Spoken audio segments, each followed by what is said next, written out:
The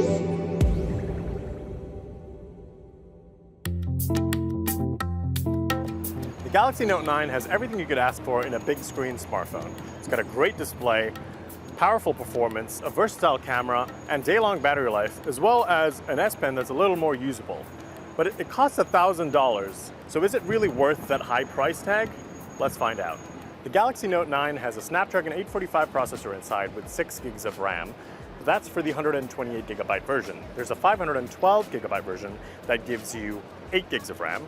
And of course, there's also a microSD card slot, so you can expand that storage up to a terabyte if you really want. Apps open incredibly quickly, and moving throughout the operating system feels incredibly quick. The only exception is opening Bixby Home, which often is a little slow. Just because this phone has the same Snapdragon processor as several other Android flagship smartphones doesn't mean performance is going to be the same. Actually, it should be a little better. Samsung has outfitted a water carbon cooling system on this phone that should help keep that processor cool during intensive tasks like gaming. So instead of the processor throttling performance because it's getting too hot, the water carbon cooling system should keep it cool, which means you'll be able to play games like Fortnite for a longer period of time. Speaking of Fortnite, the beta version is exclusively available to Samsung phones Galaxy S7 and up. So you're able to play Fortnite beta on this phone as soon as you can get it. And Fortnite runs incredibly well. We've played the PC version, and this version, of course, doesn't look as good, but it still looks great for a mobile game, and performance is incredibly smooth. There's a little stutters now and then, but it's not really something that causes or affects gameplay. We've been in high-intense shooting environments and have been able to play the game perfectly fine. As you can see, the world is really well detailed, and everything just feels much smoother and more easy to use, sort of similar to the PC version. The game is actually available for S7 devices and later, and it'll be coming out to Android, except it won't be available on the Google Play Store, except you'll have to buy it through Epic Games' website or Samsung's game launcher if you have a Samsung phone. Perhaps the most disappointing part of the Galaxy Note 9 is the fact that it runs Android 8.1 Oreo rather than Android 9.0 Pie, which came out very recently. Now, Android 8.1 Oreo isn't bad at all. It's just that we would really like to have seen the latest version of the operating system on this phone. Still, this is the exact same version of Samsung's Experience Launcher that you'll find on the Galaxy S9. You have Apps Edge, where you can customize these apps at this corner, as well as contacts and things like the clipboard. The app drawer looks like this and has looked like this for Samsung phones for quite some time.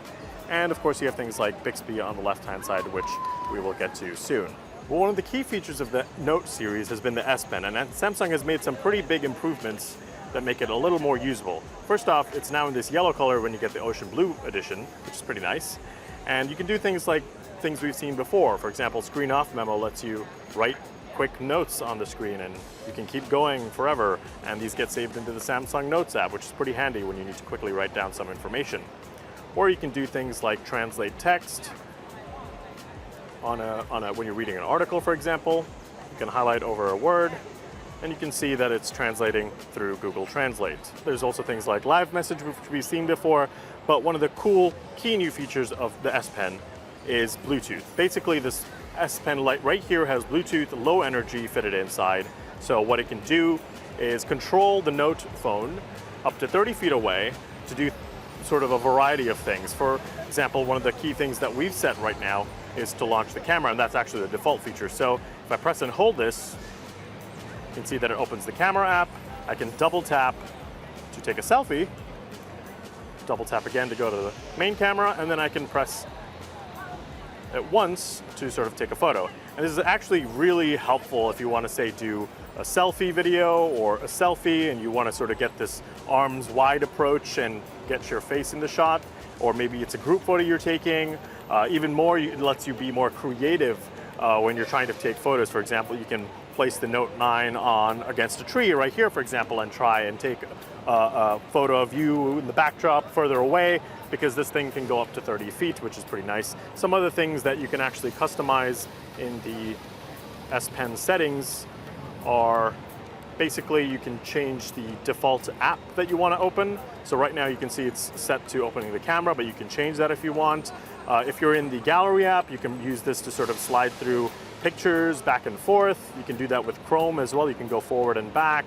And especially with music, if you're, say, playing a song, if you've connected your phone to a Bluetooth speaker, instead of carrying your phone around, you can sort of just carry this around your house and use it to play, pause, and skip tracks or go previous tracks. So there's going to be more coming soon because Samsung has made this a software developer kit available. So developers with third-party apps will be able to create all sorts of unique things with the S Pen.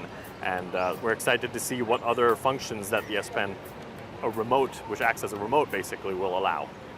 Bixby, Samsung's AI assistant in the Note 9, is getting a version 2.0 upgrade that gives it a little more features. So you can do things now like order an Uber, make a table reservation through Yelp, find concerts that are nearby, and all of that works. And of course, the base layer functions of Bixby Voice that you can do things like open apps, post something to Instagram, decrease the brightness settings, increase it, turn off Wi-Fi, Bluetooth, things like that. All of that still works.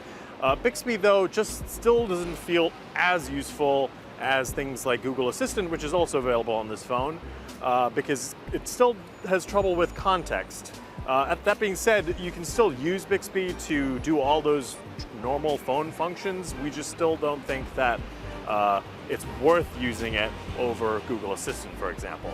Bixby still struggles with context, something that Google Assistant excels in. For example, how old is former President Barack Obama? Okay, here's what I found online. Well, it didn't seem to even work then. How old is Barack Obama? Barack Obama is 57 years old. What about his wife? I didn't understand that. Okay, Len, let's try Google Assistant.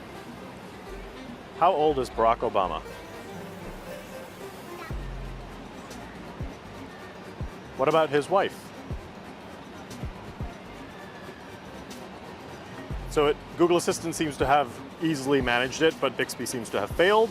Now that's just an example, and not everyone is going to be asking contextual questions to Bixby, and of course some would say, why don't you just use Google Assistant for the rest of that? But it still just feels weird having two assistants on the phone, especially when one has a dedicated button for it. And oftentimes we actually accidentally keep pressing that Bixby button still, and there's no real way to disable it or remap it to something else, which is still frustrating. Bixby Home is still a complete waste of space. It just seems to be a little slow and doesn't really have anything or offer anything useful. Originally it was supposed to offer up contextual cards based on time and your habits, but it just largely seems to be an amalgamation of random things that you sort of let it access, and we really have not found any proper use for it. Thankfully, it's very easy to turn it off. Just press that button on the home screen and now it's not there anymore. There's also Bixby Vision, which is actually a little more useful because it has a couple of neat features like makeup if you want to test makeup before you buy it, or searching for objects and seeing if you can purchase it on things like Amazon. One of the new features is Adobe Scan, where you can scan a piece of paper and turn it into a PDF. But overall, these are features we don't think most people will generally use. It's kind of neat that they're there, but as you can see, it's not also the fastest interface, even considering the performance of the Note 9. It supports Qualcomm's Quick Charge 2.0. Phones like the OnePlus 6 can definitely charge faster than this. We managed to top it up from 17% to 95% in about 85 minutes, which isn't, again, the fastest we've seen. But there is wireless charging. It supports fast wireless charging, and Samsung also has a wireless charger duo, new wireless charging pad that you can get to charge a smartphone and another device, say like a wearable or just another phone. Not a lot has changed in the design of the phone from the Note 8. There's Gorilla Glass 5 on the front and the back, and really the biggest difference is here. Samsung has sort of kept the same length for this camera module. The middle camera is a little bigger than the one here on the left, but it has moved the fingerprint sensor from its old placement up here down to this lower placement, which honestly is a little more sensible because it's now easier to reach. At the same time, we think Samsung could have pushed it a little lower for more optimal placement. That being said, if you don't want to use the fingerprint sensor, if it's too high for you, you can use the iris scanner and the front-facing camera to use intelligence scan, which will quickly unlock the phone just like that by registering your eyes and your face. Over on the front, not much has changed. The bezels at the top or bottom are still slim. The resolution is 2960 by 1440, but when you first start with the phone, it'll be at 2200 by 1080 Full HD Plus resolution. The edges have aluminum and they're sort of nice to hold because they're flat, even though the edges do slope in. The power button is on the right side and the volume rocker is on the left, right above the infamous Bixby button. This button is tied to Bixby. You can't really do anything else with it. And there you go, Bixby tries to activate itself. But essentially, we don't really like it too much because we've accidentally pressed this button way too many times, and that has disrupted what we've been doing.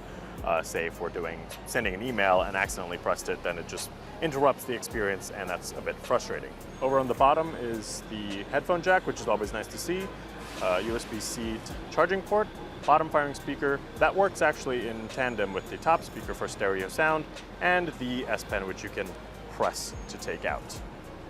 The phone is water resistant, IP68, and the microSD card is at the top here, where you can also put in your SIM card. The camera setup is actually quite similar to the Galaxy S9 Plus. It's dual cameras, 12 megapixels, both with optical image stabilization. One of them is a variable aperture, so it can swap between f1.5 and f2.4 depending on lighting, and the other one is an f2.4 aperture.